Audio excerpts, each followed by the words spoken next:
नमस्कार दोस्तों, हॉरर मंथन पर आपका स्वागत है। आज की कहानी है एक डरावनी कहानी। यक्षिणी रात में क्यों आती है? घना जंगल, हवा की सरसराहट और दूर कहीं उल्लू की आवाज। गांव भैरवपुर के पास एक पुराना पीपल का पेड़ था। लोग कहते थे उस पेड़ के नीचे रात में कोई आता है, कोई जो इंसान नहीं है। गांव के बुजुर्ग उसे यक्षिणी कहते थे। गांव में एक लड़का था, अर्जुन। उसे बचपन से ही रहस्यमयी कहानियां सुनने का शौक था। जब भी कोई यक्षिणी की बात करता, उसकी आंखों में जिज्ञासा चमक उठती। एक दिन उसने अपने दादा से पूछा, दादा, ये यक्षिणी रात में ही क्यों आती है? दादा ने गहरी सांस ली और बोले, बेटा, हर रहस्य को जानना जरूरी नहीं होता। कुछ बातें अनदेखी ही अच्छी होती हैं। लेकिन अर्जुन कहाँ मानने वाला था। अमावस्या की रात थी, पूरा गांव सो चुका था। अर्जुन चुपचाप घर से निकला और उस पीपल के पेड़ की ओर चल पड़ा। जंगल में अजीब सी ठंडक थी, जैसे कोई अदृश्य आंखें उसे देख रही हों। अचानक पेड़ के पास एक हल्की सी रोशनी दिखाई दी। अर्जुन का दिल जोर जोर से धड़कने लगा, लेकिन उसने खुद को संभाला और आगे बढ़ा। जैसे ही वो पास पहुंचा, उसने देखा एक सुंदर स्त्री सफेद साड़ी में, खुले लंबे बाल और आंखों में अजीब सी चमक। वो धीरे धीरे पेड़ के चारों ओर घूम रही थी। अर्जुन समझ गया, यही है यक्षिणी। अचानक उस स्त्री की नजर अर्जुन पर पड़ी। उसकी आंखें एक पल में लाल हो गईं। तुम यहाँ क्यों आए हो? उसकी आवाज गूंजी, जैसे कई आवाजें एक साथ बोल रही हों। अर्जुन डर गया, लेकिन हिम्मत जुटाकर बोला, मैं जानना चाहता हूँ, तुम रात में ही क्यों आती हो? यक्षिणी कुछ पल चुप रही, फिर धीमे से मुस्कुराई। तुम्हें सच जानना है? हाँ, तो फिर इसकी कीमत चुकानी होगी। यक्षिणी ने हाथ उठाया और अचानक आसपास का जंगल बदलने लगा। अर्जुन ने देखा वही पेड़, लेकिन सालों पहले का समय। एक खूबसूरत लड़की, नाम था चंद्रलेखा, उसी पेड़ के नीचे खड़ी थी। वो किसी का इंतजार कर रही थी। अचानक कुछ डाकू वहां आए और उसे पकड़ लिया। वो चिल्लाई, मदद मांगी, लेकिन कोई नहीं आया। उस रात उसकी हत्या कर दी गई।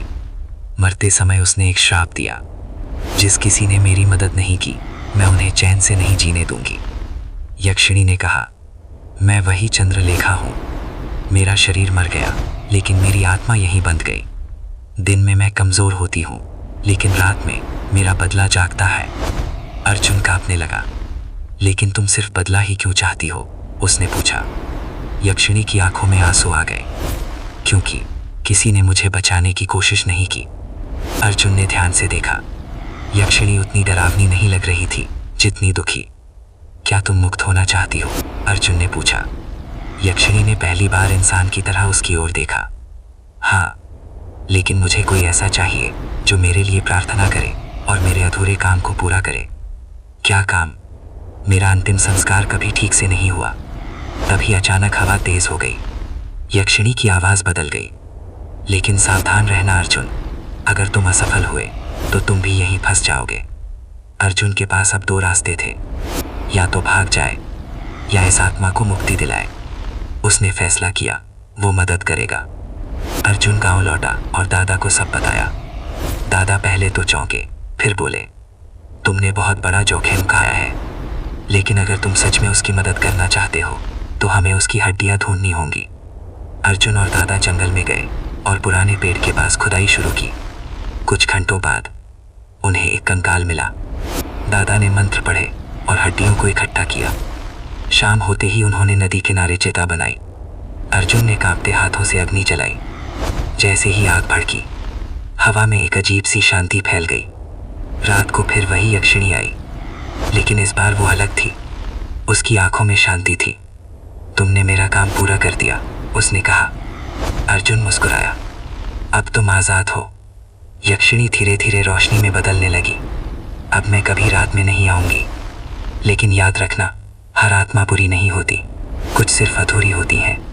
और फिर वो गायब हो गई। उस दिन के बाद उस पेड़ के पास कभी कोई अजीब घटना नहीं हुई। गांव वालों ने कहा यक्षिणी चली गई, लेकिन अर्जुन जानता था वो चली नहीं, मुक्त हो गई। हर डरावनी कहानी के पीछे एक दर्द छुपा होता है, और कभी कभी हमें डर से नहीं, समझ से काम लेना चाहिए। चंद्रलेखा की मुक्ति के बाद भैरवपुर गांव फिर से शांत हो चुका था। लोग अब रात में भी बिना डर के उस रास्ते से गुजरने लगे थे। लेकिन अर्जुन को अंदर ही अंदर अजीब सा महसूस होने लगा था। हर रात ठीक 12 बजे उसे वही पीपल का पेड़ सपने में दिखाई देता, और एक हल्की सी आवाज, अर्जुन अभी सब खत्म नहीं हुआ। एक रात अर्जुन अचानक नींद से जाग गया। कमरे में ठंडी हवा चल रही थी, जबकि खिड़की बंद थी। अचानक दीवार पर एक साया दिखा। वो साया धीरे धीरे इंसानी आकार लेने लगा। अर्जुन की सांसें रुक गईं। चंद्रलेखा, उसने धीरे से कहा, लेकिन इस बार आवाज अलग थी। मैं वो नहीं हूं। अचानक वो साया सामने आ गया। इस बार चेहरा डरावना था, आंखें काली और मुस्कान खौफनाक। तुमने एक आत्मा को मुक्त कर दिया, लेकिन कई और हैं जो अभी भी बंधी हुई हैं। अर्जुन समझ नहीं पा रहा था। तुम कौन हो? वो हंसी। मैं इस जंगल की पहली यक्षिणी हूं। सालों पहले इस जंगल में कई निर्दोष लड़कियों की हत्या हुई थी। उनकी आत्माएं यहाँ फंस गईं और मैं उनकी रानी बन गई। अर्जुन का दिल बैठ गया। तो चंद्रलेखा, वो सबसे कमजोर थी, इसलिए तुम उसे मुक्त करवाए, लेकिन बाकी इतनी आसानी से नहीं जाएंगी। अगर तुमने उन्हें मुक्त करने की कोशिश की तो तुम खुद भी यहीं के हो जाओगे। कमरा अचानक अंधेरे में डूब गया और वो साया गायब हो गया। अगली सुबह अर्जुन ने सब दादा को बताया। दादा का चेहरा गंभीर हो गया। ये मामला अब बहुत बड़ा हो गया है।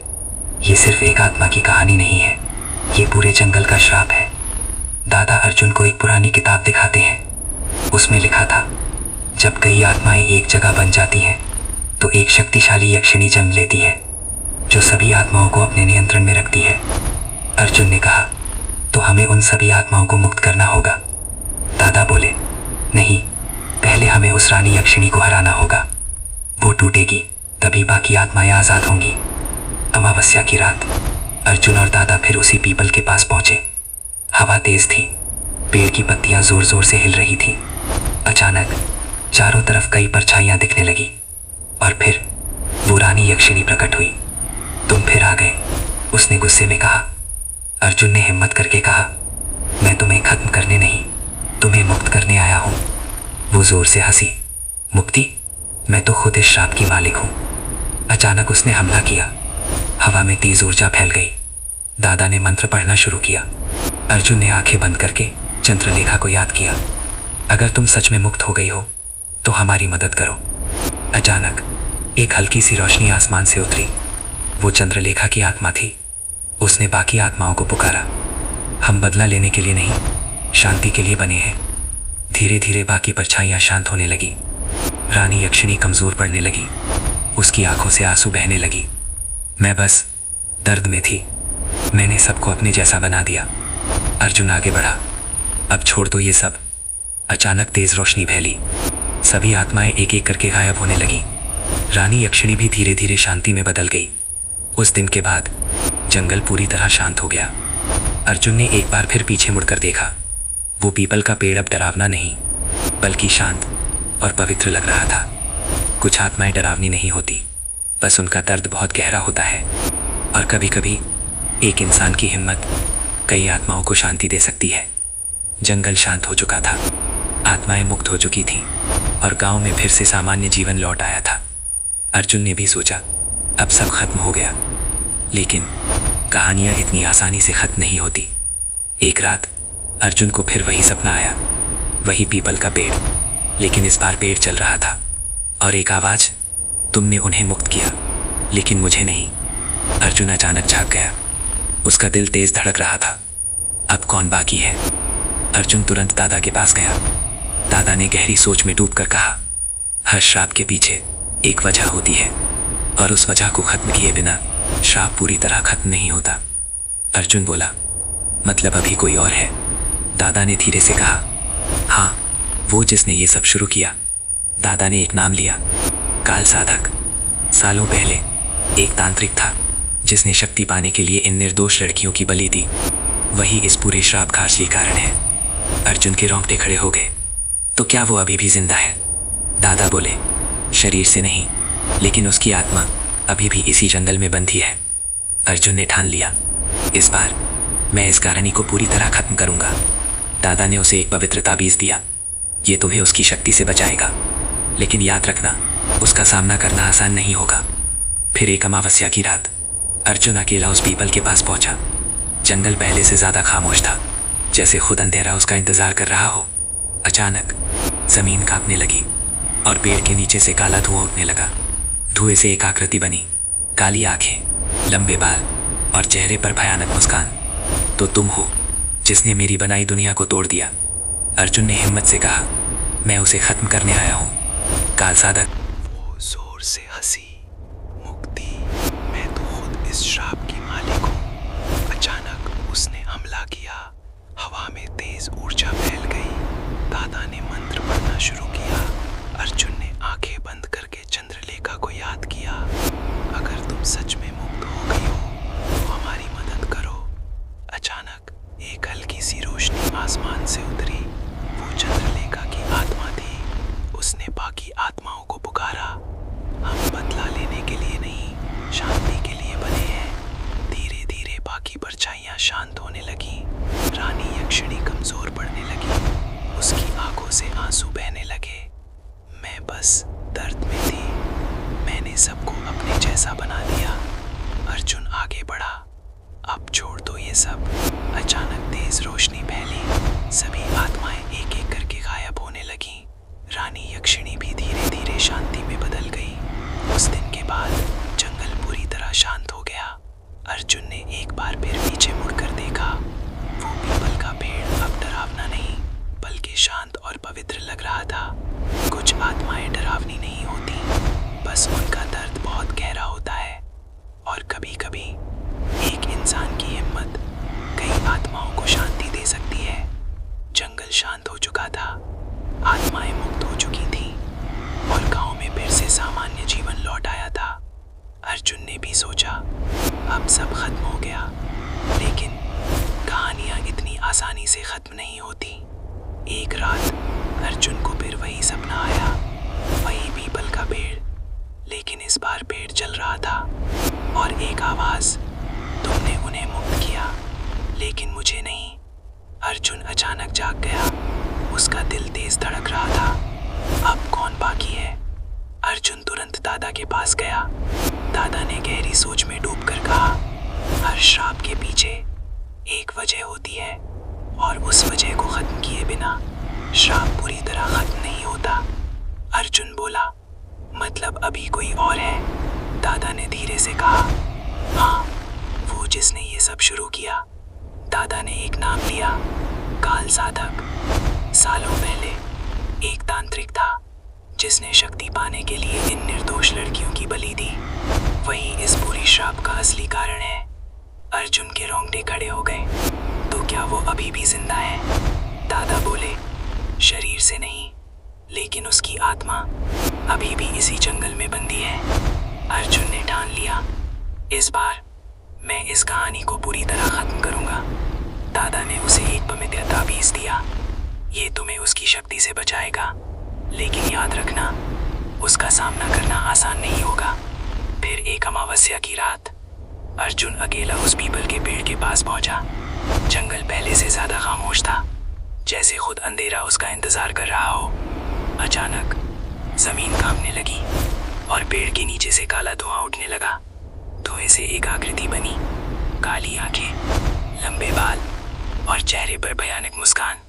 तो तुम हो जिसने मेरी बनाई दुनिया को तोड़ दिया। अर्जुन ने हिम्मत से कहा, मैं उसे खत्म करने आया हूँ। खालसादा कसा, तुम इंसान हो और मैं अंधकार, तुम मुझे नहीं हरा सकते। अचानक उसने हमला किया। अर्जुन पीछे गिर गया। ताबीज चमकने लगा, लेकिन उसकी शक्ति कम पड़ रही थी। अर्जुन ने आंखें बंद की और उन सभी आत्माओं को याद किया। चंद्रलेखा, बाकी यक्षिणियां, अगर तुम सच में मुक्त हो गई हो तो आज मेरी मदद करो। अचानक चारों तरफ रोशनी फैल गई। सभी मुक्त आत्माएं वापस आईं लेकिन इस बार डरावनी नहीं बल्कि उजाले की तरह उन्होंने मिलकर काल साधक को घेर लिया। काल साधक चीखा, नहीं, ये असंभव है। अर्जुन ने ताबीज उठाया और जोर से कहा, तुम्हारा अंत अब तय है। तेज रोशनी के साथ एक जोरदार धमाका हुआ और काल साधक की आत्मा हमेशा के लिए नष्ट हो गई। अगली सुबह जंगल पूरी तरह बदल चुका था। अब वहां डर नहीं, सिर्फ शांति थी। पक्षियों की आवाज, ठंडी हवा और एक सुकून। अर्जुन ने आखिरी बार उस पेड़ को देखा। एक हल्की सी हवा चली, जैसे कोई उसे धन्यवाद कह रहा हो। अर्जुन समझ गया, यक्षिणी रात में इसलिए आती थी क्योंकि उसे न्याय चाहिए था, और जब न्याय मिल गया तो अंधेरा खुद ही खत्म हो गया।